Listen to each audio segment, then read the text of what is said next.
Natural জায়গায় গেলে বাচ্চারা অনেক বেশি এনজয় করতে পারে, তাদের অনেক বেশি মন ভালো হয়ে যায়। Please like and follow. Hello everyone, this is Fatema, welcome Fatema blogs. জিন্দাপার পার্ট 2 ব্লগে আপনাদেরকে ওয়েলকাম। আচ্ছা, যাই হোক, আমরা এখানে হলো বাচ্চাদেরকে দোকানে ওরা ঢুকেছে, ঢুকে এক একজনের মতো একটা থেকে দুইটা তিনটা চারটা করে নিচ্ছে জিনিসপত্র। আমি বললাম যে নিবা, যা নিবা একটার বেশি দেওয়া যাবে না, কারণ তোমরা অনেকগুলা ভাই বোন, তো সবগুলা যখন একটা একটা করে জিনিস নিবা আমার অবস্থা খারাপ হয়ে যাবে। যাই হোক, আলহামদুলিল্লাহ, আল্লাহর কাছে শুক্রিয়া, আল্লাহ অতটুকু অ্যাবিলিটি দিচ্ছে যেন বাচ্চাদেরকে সবাইকে একটা একটা করে জিনিস নিতে পারে।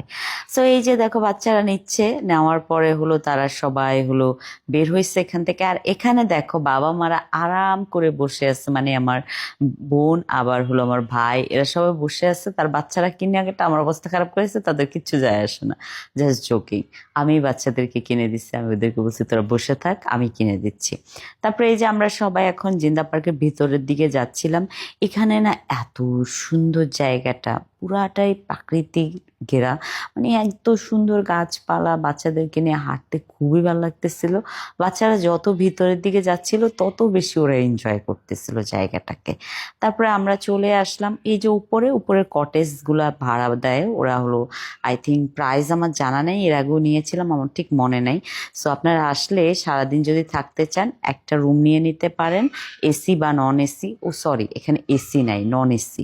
নন এসি আপনারা বাচ্চা কাচ্চা রেখে আরাম করে সারাদিন ঘোরাঘুরি করে, এখানে রেস্টুরেন্টও আছে, খেতেও পারবেন। তারপরে এখানে এই যে সায়ান, তার একটা খেলনা পেয়েছে, কতক্ষণ পর পর যায় পুকুরে ফেলে দেয়। আর জায়ান ওই যে কি একটা কিনেছে, এটা দিয়ে হলো ডিল মারে। আর হলো এখানে যারা সবাইকে ডাক দিচ্ছে যে ভাইয়ারা তোরা এরকম করিস না, প্লিজ মাম্মাকে পেরেশান করিস না।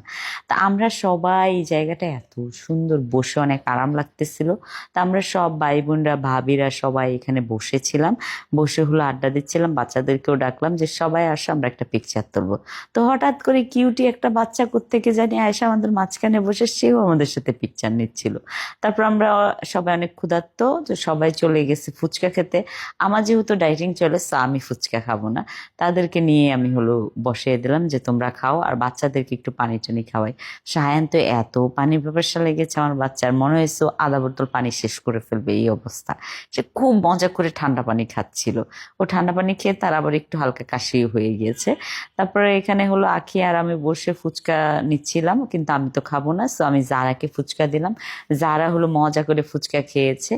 আর হলো এখানে হলো ফুচকা টুচকা খেয়ে ওই যে দেখো সায়ান হলো দুষ্টামি করতেছে, জারাও করতেছে।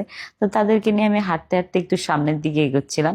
সামনের জায়গাটাও খুবই সুন্দর, একদম হলো দুই সাইডে হলো সারি সারি গাছ, আর মাঝখান দিয়ে আপনি হাঁটতে পারবেন। যেতে যেতে সায়ান 3বার তার গাড়িটা এই পুকুরে ফালিয়ে দিচ্ছে। মানে কি যে করবোই বাচ্চাকে নিয়ে আমি। তারপর হলো কোনো মতে টেনে টুনে তাকে নিয়ে যাচ্ছিলাম। তো যাই হোক, আমাদের দিনটা এত এত মজার গিয়েছে, আলহামদুলিল্লাহ। Thank you so much for watching my video. Bye bye, আল্লাহ হাফেজ।